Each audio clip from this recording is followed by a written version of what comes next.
Broadcasting live. It's America's longest running talk show on computers. It's Computer America, bringing you the biggest names in technology with guest interviews, new products, and your emails. Listen live at computeramerica.com on any device around the world.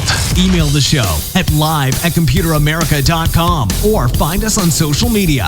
Be sure to check out our website for contests, giveaways, show notes, live video stream, podcasts, and more. You're listening to Computer America.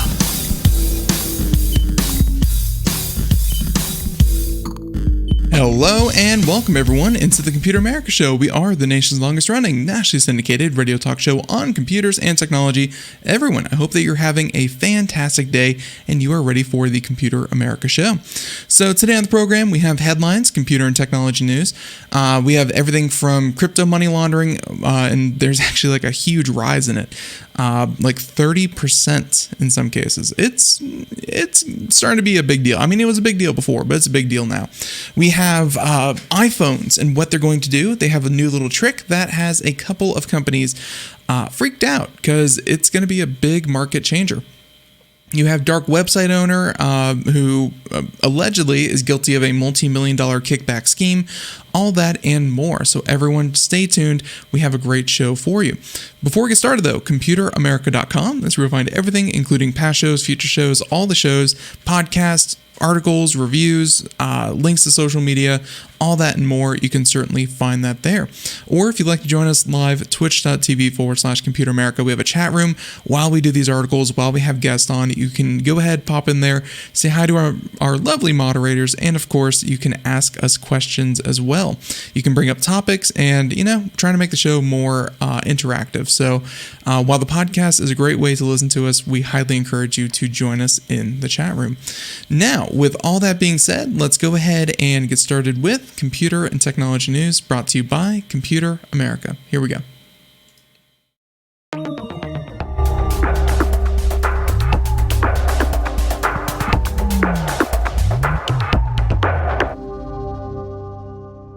Okay, so our first story that we're going to do is going to be, I like this one. We'll start out very optimistic. And while tomorrow should be Ralph Bond, this sounds like a Ralph Bond story where we have the, one second, I got this. Hey, there we go. It's a robot surgeon that actually accomplished a very complex surgery. It's called a keyhole surgery, and they did it on pigs. So those pigs are now safe and sound. No harm came to the pigs. I like to believe. But check this one out. They're saying that for years, the world of medicine has been steadily advancing the art of robot-assisted procedure, enabling doctors to enhance their technique inside the operating theater. And that's certainly true. We've seen that if it's not the surgeon with their own hands and having a robot assist in that capacity, it's the robot doing the actual incision, it's doing the actual suturing, it's doing the actual thing because, the robot can, I guess, be a bit more accurate and, don't have jittery hands or anything like that. The robot can be very, very precise. It can use AI algorithms to determine that, hey, I'm supposed to cut this organ. I'm not supposed to nick, the small intestine or something like that. And it's almost like a nice safety net for surgeons to have. It doesn't mean the surgeons are any less skilled than they used to be. It's just that robots are assisting more and more. So you have all that. And now this is the step further. This is where they took 4 pigs and they had a procedure where it's, I think they made a small laparoscopic incision. So the cut on the outside is very, very small, good for hygiene, good for so many reasons. And then they were able to connect 2 ends of the small intestine. So I guess they took out a section and then connected the other 2, which normally would be a long time of suturing these 2 together and making sure that everything just fits correctly. Well, the robot was able to do it completely unassisted by humans, and yeah, they're saying that the results are very, very good. Saying that our findings show that we can automate one of the most intricate and delicate tasks in surgery, the reconnection of 2 ends of an intestine. saying that the STAR, which is the Smart Tissue Autonomous Robot, saying that the STAR performed the procedure on 4 animals and it produced significantly better results than humans performing the same procedure. Saying that connecting 2 ends of the intestine is a challenging procedure, requiring a surgeon to apply stitches with high accuracy and consistency. Even a slight hand tremor or misplaced stitch can result in a leak that of course could have fatal complications, because you can imagine an intestine getting into your body cavity and it's not good. They said that Krieger, an assistant professor of mechanical engineering, helped create the robot. It improved a 2016 model that was already in existence, but this is a step beyond. And they mentioned that what makes STAR so special is that it's the first robotic system to plan, adapt, and execute a surgical plan on soft tissue with minimal human intervention. So you could definitely imagine that, especially for something like the intestine, it's not like you have 2 lead pipes suspended in the middle of, in the air, and there's, lots of room to work. There's, not a lot of moving parts, that kind of thing.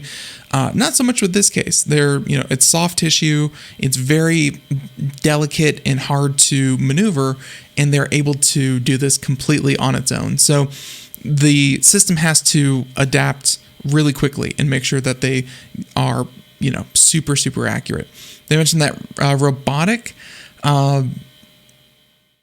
the ability for robots to connect 2 structures, and trust me, the article did not put it this way, it's just I have a hard time saying that, is one way to ensure that surgical tasks that require high precision and repeatability can be performed with more accuracy and precision in every patient independent of surgical skill.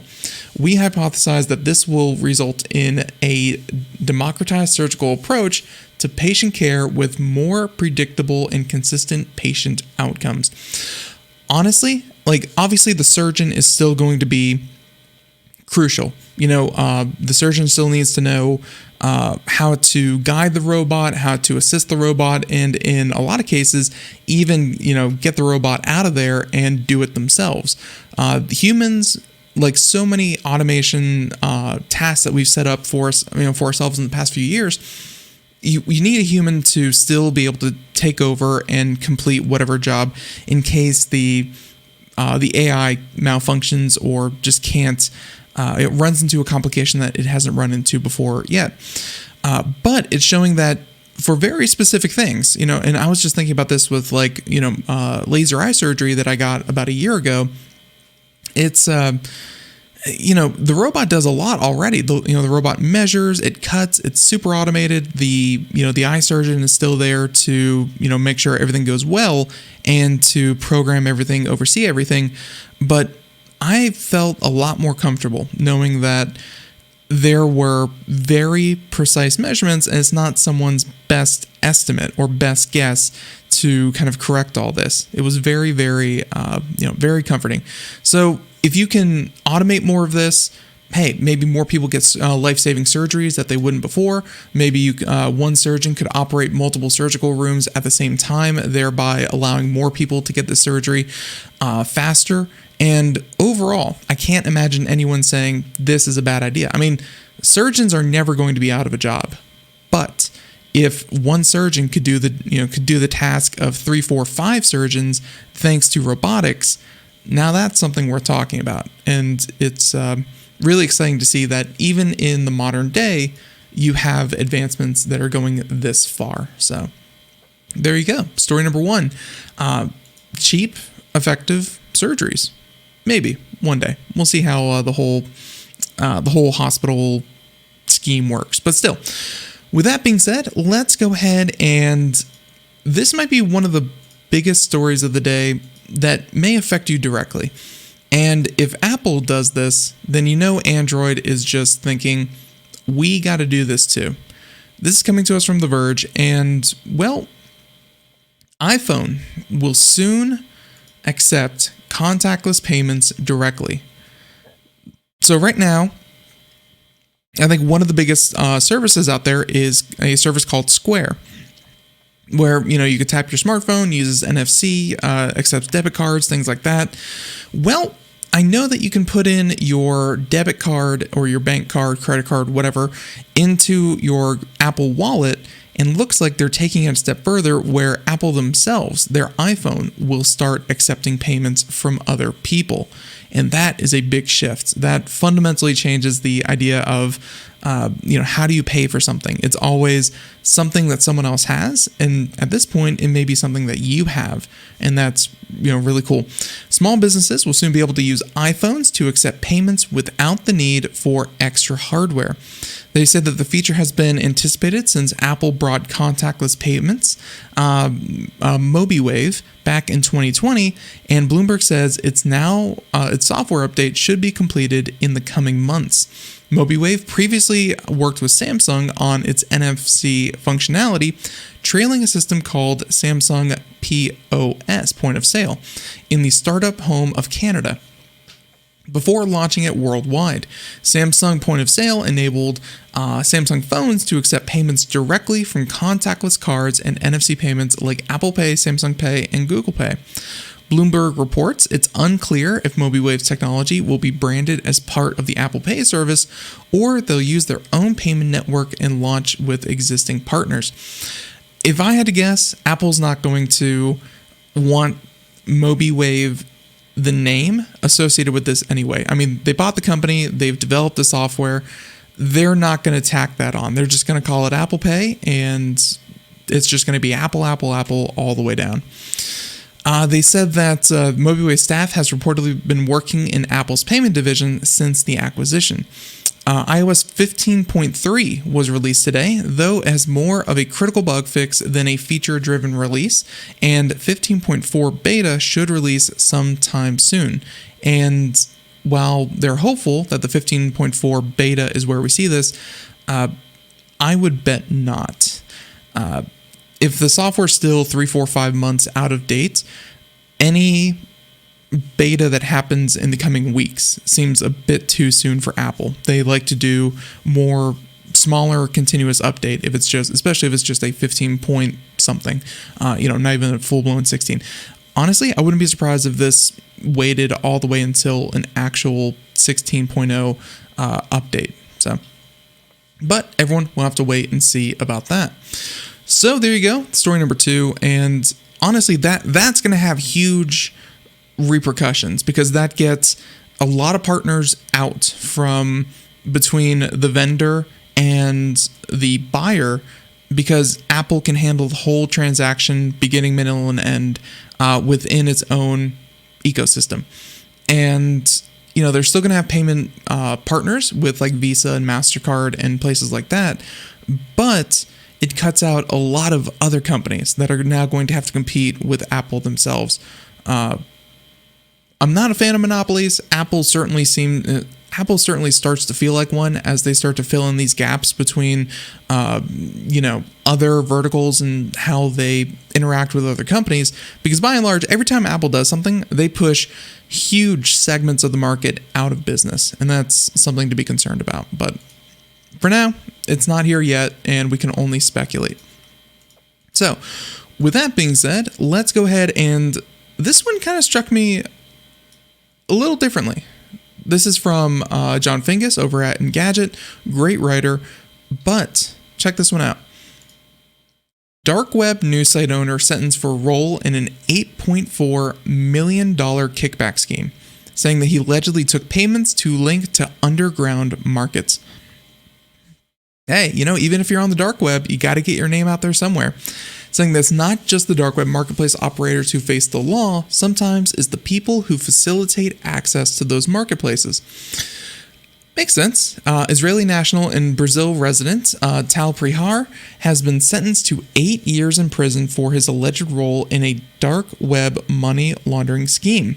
He and his co-defendant reportedly received the equivalent of $8.4 million in Bitcoin kickbacks for agreeing to link illegal dark net marketplaces from their news site deep.web.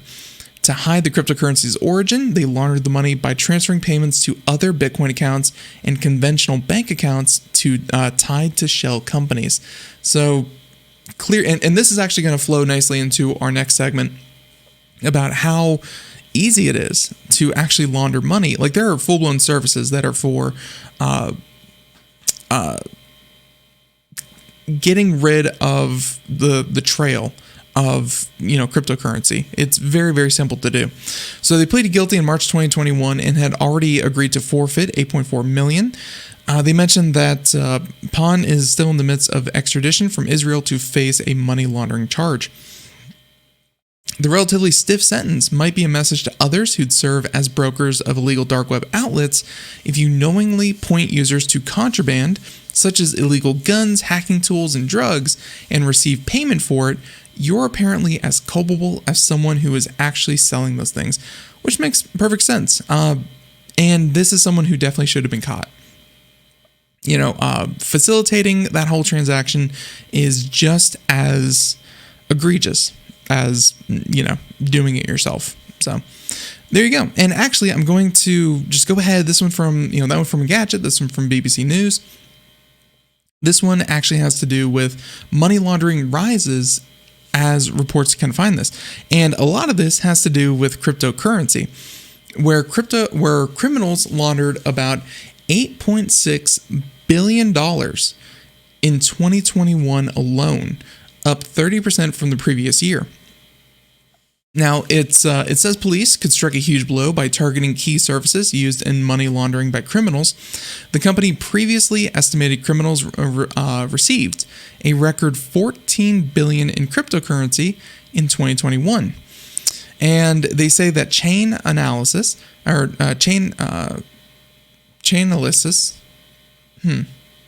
guess that's the service that they're using here. Say that they track cryptocurrency wallets controlled by criminals such as ransomware attackers, malware operators, scammers, human traffickers, dark net market operators, and terrorist groups. By following flows of cryptocurrency from addresses associated with criminal activity, they're able to estimate the amount laundered.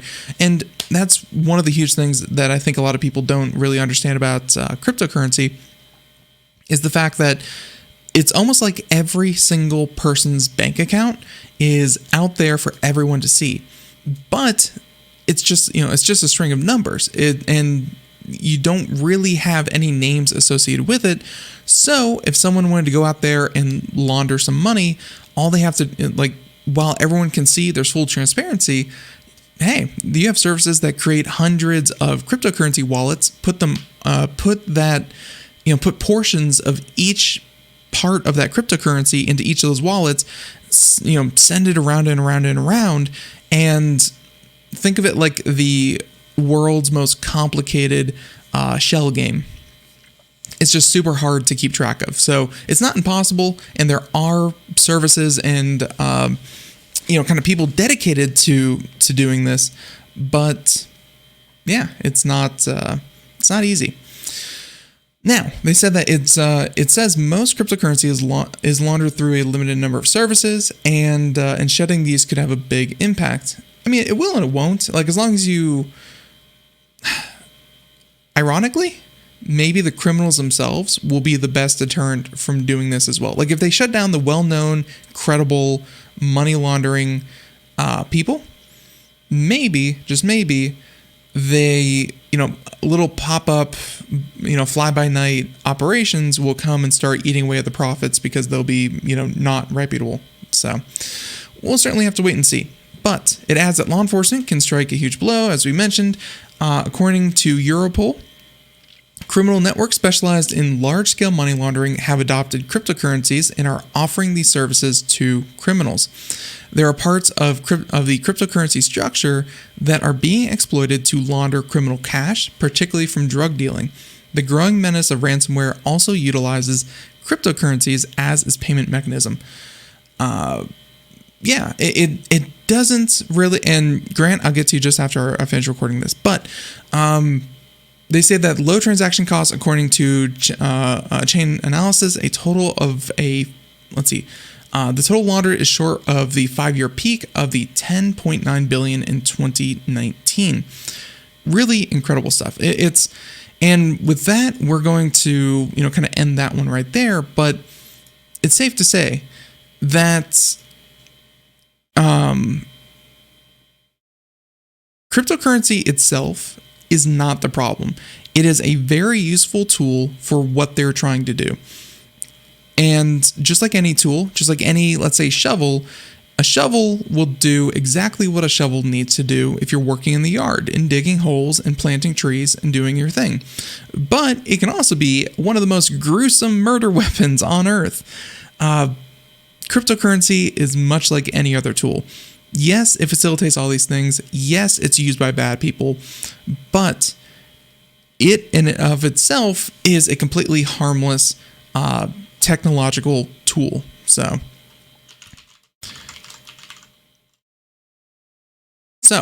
with that being said, yeah, we're gonna go ahead and end that right there. How about we go ahead and do this? This next story, we just talked about money laundering. Let's talk about free stuff. And we have here, Epic will give away free games in 2022. I guess if you're in the US, we found that out today. One of the hallmarks of the Epic Game Store is its regular offerings of free games, and the company confirmed in a blog post that it will continue to give games away in 2022. Now, the cool thing, they mentioned that Epic has offered in the past has been quite notable, including Control, Civilization 6, and even Grand Theft Auto 5. It's been completely free. Epic also announced that its store has about 200 million users, up 34 million from the year before. It's making a lot of headway. Epic Game Store is surprisingly successful, I will say. It mentioned that, and with that being said, so it's hard to directly compare Epic and Steam because Steam hasn't released its own year-end numbers, but comparing peak concurrent users indicates Epic still has a ways to catch up. Epic reported a peak of 13 million concurrent users, and, well, Steam is at about 27 million. So, with that being said, following the long-awaited addition to the shopping cart in December, Epic is still working on some things, but they're catching up fast. And free games. Definitely check them out. And there's also a link.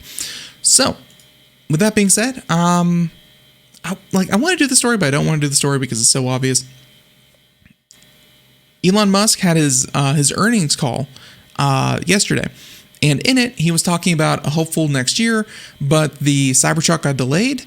They mentioned the Cybertruck is going to be much more expensive than its previous announced $40,000. A lot of its targets that it had set for itself this year are not going to be met. And yeah, with that being said, it's Elon Musk just overpromising and under-delivering. But that's kind of his MO, and it's not to say that he hasn't delivered a lot. It's just he overpromises and he underdelivers what he promises to do. But I mean, when you promise the moon and you just get somewhere halfway between the Earth and the moon, that's still something to really impressive. So, everyone, I think the last story, and this one is also kind of so-so. You may have heard of Sold by Amazon. Well, it was investigated by the Washington State Attorney General Office, and they're saying it's closing down forever. Not only that, but they agreed to pay a paltry $2.25 million. There you go. Amazon enrolled a small number of third-party sellers into the program while it was available. The retailer promised sellers they would earn a guaranteed minimum on their product, provided they agreed not to compete with the company. What's more, merchants could earn additional revenue if the algorithm determined consumers were willing to pay extra for their product. For example, a seller and Amazon agreed on a $20 minimum payment and the item sold for $25, the seller would receive the $20 price and share the $5 with Amazon. Now, when you think about it, that's not exactly, that's not exactly anti-competitive. That is the definition of anti-competitive. They agreed to sell for a minimum price. They agreed to price fixing, and the consumer themselves are the ones who are going to be hurting for it, because they're fixing at a certain price and they're using their algorithms to determine, hey, $20. It can't go lower than that. But also, if we can get 25 out of them, even better. And then we'll split that on top of that. That's, that's really not good. And then even for the sellers themselves, some sellers saw a drastic decrease in sales, in part because consumers would opt to buy similar but more affordable products from Amazon and its various private labels. The program, according to the AG, was in violation of antitrust laws. This won't be the last time and won't be the first time to,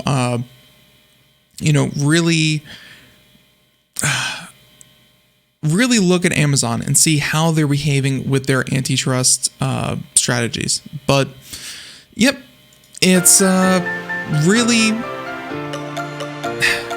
Amazon needs taken to task. They really do. It's really concerning how much they control, especially of markets that they barely even touch on. So sold by Amazon, no longer a thing. Everyone, that's about it for the day. I want to thank you so much for tuning into the program. I want to try to keep this one short. I want to try to get these podcasts under 30 minutes. So today was a pretty good one. Everyone, we will be back tomorrow with Ralph Bond. Be sure to tune in for that. Everyone, computeramerica.com. Have a great day. Thank you so much. Bye, everyone.